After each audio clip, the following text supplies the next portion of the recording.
नमस्कार। एसिक परिवार के आप सभी सदस्यों का द ऑफिसर्स लाइब्रेरी के यूट्यूब चैनल पर स्वागत है। अभी हम देख रहे हैं विनियम यानी रेगुलेशन। रेगुलेशन में चैप्टर 3 देख रहे थे जो कि संबंधित था बेनिफिट से। बेनिफिट में हमने इससे पहले के वीडियो में सिकनेस के क्लेम से संबंधित फैक्ट्स देखे हैं। आज हम देख रहे हैं डिसेबलमेंट से रिलेटेड। डिसेबलमेंट से रिलेटेड में पहला है रेगुलेशन 65 जो कि है नोटिस ऑफ एक्सीडेंट से। एक्सीडेंट का मतलब जो हमारे आईपी है उनका एक्सीडेंट। एक्सीडेंट किस दौरान?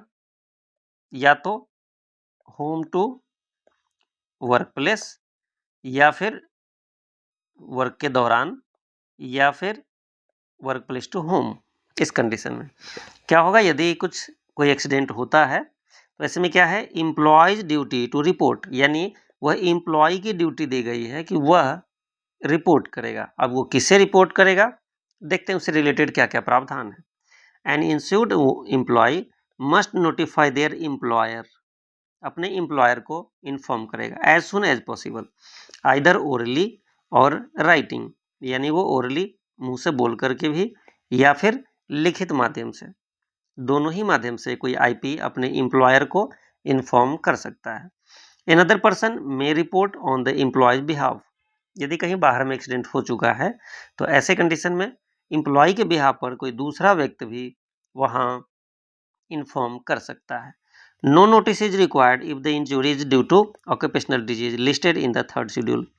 जो थर्ड शेड्यूल में जो हमने देखा है पीछे के वीडियो में, एक्ट में थर्ड शेड्यूल में जो ऑक्यूपेशनल डिजीज मेंशन किए गए हैं उससे रिलेटेड कोई इंजुरी होती है तो उसके लिए अलग से इन्फॉर्म करने की ज़रूरत नहीं होती है। तो यहाँ हमने फैक्ट क्या देखा, किसी आईपी के एक्सीडेंट के केस में वो अपने एम्प्लॉयर को बताएगा, या तो ओरली या फिर राइटिंग में बताएगा, खुद बता सकता है या फिर उसके बिहाफ पर कोई दूसरा व्यक्ति भी बता सकता है। तो ये था फैक्ट। नेक्स्ट क्या है, who to notify, the notice must be given to the employer, foreman, supervisor और डेजिग्नेटेड पर्सन। इनमें से किसी को भी वह बता सकता है। It should include all necessary details about the accident, यानी उसे एक्सीडेंट से रिलेटेड सभी डिटेल्स बताने होंगे। तो ये था हमारा रेगुलेशन 65। इसका दूसरा पार्ट देखते हैं, ऑफिशियल एक्सीडेंट रिकॉर्ड। अब रिकॉर्ड कैसे मेंटेन होगा? N entry in the accident book kept for this purpose is considered sufficient notice provided it is recorded promptly by the insured employee or someone on their behalf। अब accident का जो notice दिया जाएगा उसमें required details क्या क्या है तो देखते हैं। पहले एम्प्लॉयज की क्या क्या इन्फॉर्मेशन होंगे, एक्सीडेंट का क्या क्या इन्फॉर्मेशन होगा और विटनेस का क्या होगा। एम्प्लॉय के केस में उसका नाम, insurance number, age, address, occupation, shift और डिपार्टमेंट, किस डिपार्टमेंट में, किस शिफ्ट में, किस पेशे से काम कर रहा था वो। नेक्स्ट है एक्सीडेंट डिटेल्स में क्या है, डेट, एक्सीडेंट किस दिन को हुआ, समय, किस समय हुआ, लोकेशन, किस लोकेशन पर हुआ है, उसका कारण क्या था और इंजुरी किस प्रकार की है। विटनेस का नाम, address, occupation of 2 people present, other relevant remark about the incident. तो ये सारे कुछ डिटेल्स हैं। इससे क्वेश्चन बहुत कम ही आते हैं, नहीं आते हैं, बट आपके लिए जानकारी के लिए मैंने बताया। नेक्स्ट रेगुलेशन 66 क्या है, कीप एन एक्सीडेंट बुक। यहाँ से क्वेश्चन पूछे गए हैं। यहाँ से 2 क्वेश्चन है। सबसे पहला पूछा गया था किस फॉर्म में उससे मेंटेन किया जाता है, रजिस्टर का नाम क्या होता है वो था, और दूसरा कि प्रिजर्व रिकॉर्ड कितने साल के लिए, तो 5 साल के लिए उस रिकॉर्ड को प्रिजर्व करना होता है। देखते हैं क्या प्रावधान है।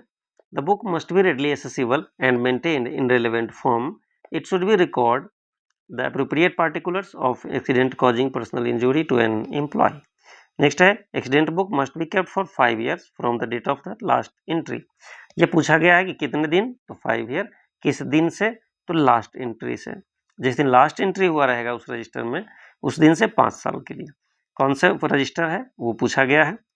नेक्स्ट देखते हैं, इसके एक एक्सेप्शन दिए गए हैं। एक्सेप्शन क्या है, no entry is required for employment injury caused by occupational disease. और ऑक्यूपेशनल डिजीज क्या है आपको हमने बताया था, हमने डिस्कस किया था एक्ट के शेड्यूल में। तो एक्ट के थर्ड शेड्यूल में जो मेंशन है वो थर्ड शेड्यूल वाले कोई भी केस में उसकी एंट्री आवश्यक नहीं है, वो एक्सेप्शन है। नेक्स्ट, रेगुलेशन 67 क्या है? Notice otherwise than by an entry in accident book. Accident book में एंट्री के अलावे अलग इससे यदि कोई नोटिस आता है तो क्या होगा? द एम्प्लॉयर और द पर्सन रिसीविंग, जो वह नोटिस रिसीव कर रहा होगा, जल्द ही क्या करेगा? Notice must immediately record the details in the accident book. Accident book में जल्दी ही उसे इससे नोटिस लिखना पड़ेगा। अब क्या होगा? If the notice is given verbally, यदि किसी के द्वारा वर्बली दिया जा रहा है, the details should be read back to the person reporting the injury.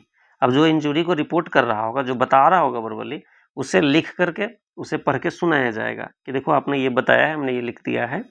And there signature और thumb impression must be obtain in the accident book. Accident book में उसका सिग्नेचर और थंब इम्प्रेशन लिया जाएगा। नेक्स्ट, रेगुलेशन 68 क्या कहता है? Serious injury और डेथ के केस में एम्प्लॉयर क्या करेगा? तो इमीडिएटली किसको बताएगा? ब्रांच ऑफिस को बताएगा या फिर आईएमओ यानी इंश्योरेंस मेडिकल ऑफिसर को बताएगा। अदर इंजुरी के केस में क्या है? 48 आवर्स का टाइम दिया गया है। तो ये दो इंपॉर्टेंट है। सीरियस इंजुरी केस में इमीडिएटली होगा, ब्रांच ऑफिस और आईएमओ को बताएगा। अदर इंजुरी के केस में 48 आवर्स का टाइम है, उसके बीच में उसके नोटिस में लाया जाएगा। नेक्स्ट, रेगुलेशन 69 में क्या है? Employer to arrange for first aid. अब यदि एम्प्लॉयर प्लेस पर कुछ भी आईपी को होता है जहाँ के फर्स्ट एड की आवश्यकता है, तो फर्स्ट एड प्रोवाइड करना एम्प्लॉयर की जिम्मेदारी है, मेडिकल केयर प्रोवाइड करना भी, और ट्रांसपोर्ट, इस तरह के जो चीज़ें उसे आवश्यक है, प्राइमा फेसिया उसे प्रोवाइड करना होता है। देन आफ्टर वो क्या करेगा? एक्सपेंस जो खर्च करेगा उस पर वो क्लेम कर सकता है रिम्बर्समेंट के लिए with in limit set bye the corporation. Corporation ने जिस तरीके से तय कर रखा रहेगा उस तरह से उसे रिम्बर्समेंट मिलेगा। यहाँ से क्वेश्चन क्या पूछा गया है? रिम्बर्समेंट यह क्लेम कहाँ करेगा? तो अभी एसएमओ स्टेट मेडिकल ऑफिसर के पास क्लेम करेगा ये एम्प्लॉयर, और उसे सारा रिम्बर्समेंट मिल जाएगा। नेक्स्ट, रेगुलेशन 70 क्या कहता है? एडिशनल एक्सीडेंट डिटेल्स में क्या होता है? The employer must provide any further accident details requested by the appropriate office with in the specified time. जो अलग से मांगा जाएगा एडिशनल, वो भी उसे प्रोवाइड करना होगा। नेक्स्ट, रेगुलेशन 71 क्या कहता है? Direction by the corporation. अब डायरेक्शन क्या होगा? Claimant must follow ROSRO direction to undergo a medical examination to assess injury effect और ट्रीटमेंट। किसी व्यक्ति को यदि बुलाया जाता है कि उसे जो इंजुरी हुई थी उसका इफेक्ट और ट्रीटमेंट का क्या कंडीशन है, कितनी और आवश्यकता है, उसके लिए मेडिकल एग्जामिनेशन के लिए RO और SRO का डायरेक्शन उसे फॉलो करना होता है। दूसरा, attend vocational and rehabilitation training.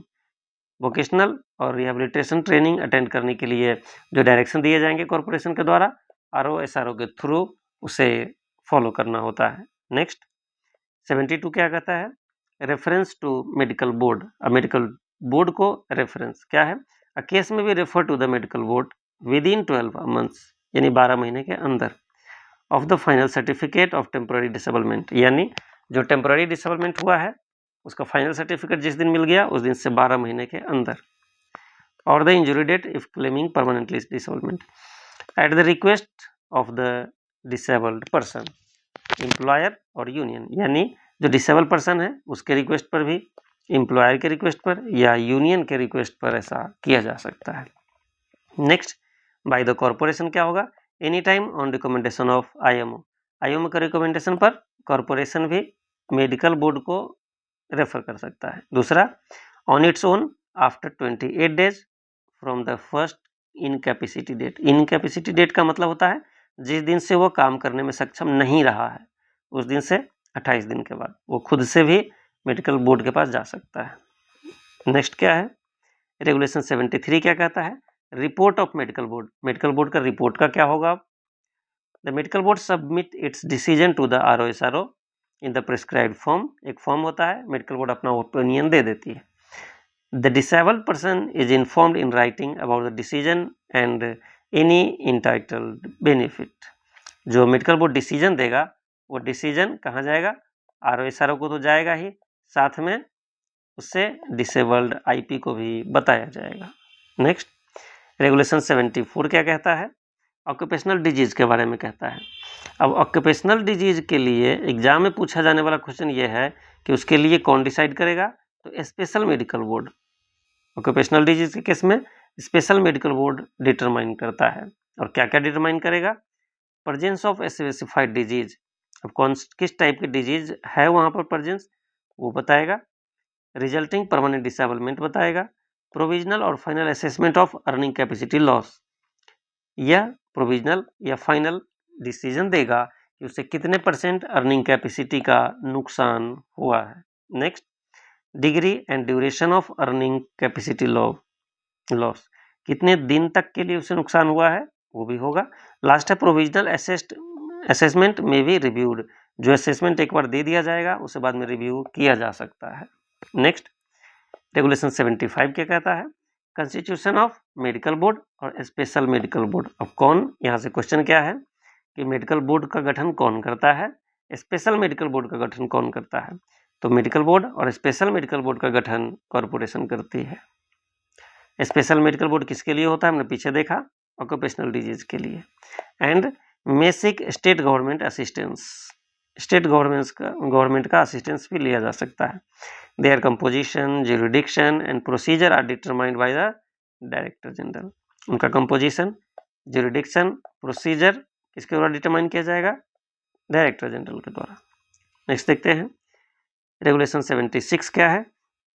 Amity, इसकी चर्चा भी हम कर चुके हैं पहले। The state government will establish medical appeal tribunal as needed. अब पीछे हमने देखा था और एग्जाम में पूछा हुआ क्वेश्चन है कि मेडिकल अपील ट्रिब्यूनल का गठन कौन करता है? तो स्टेट गवर्नमेंट करती है। इंपॉर्टेंट क्वेश्चन है। These tribunals will have defined composition, jurisdiction and procedure with filing rules set by the central government. इसमें दो क्वेश्चन है। इंपॉर्टेंट क्या है? इसके इस्टेब्लिश किसके द्वारा? स्टेट गवर्नमेंट के द्वारा। और कंपोजिशन, ज्यूरिडिक्शन इत्यादि किसके द्वारा सेट किए जाएंगे?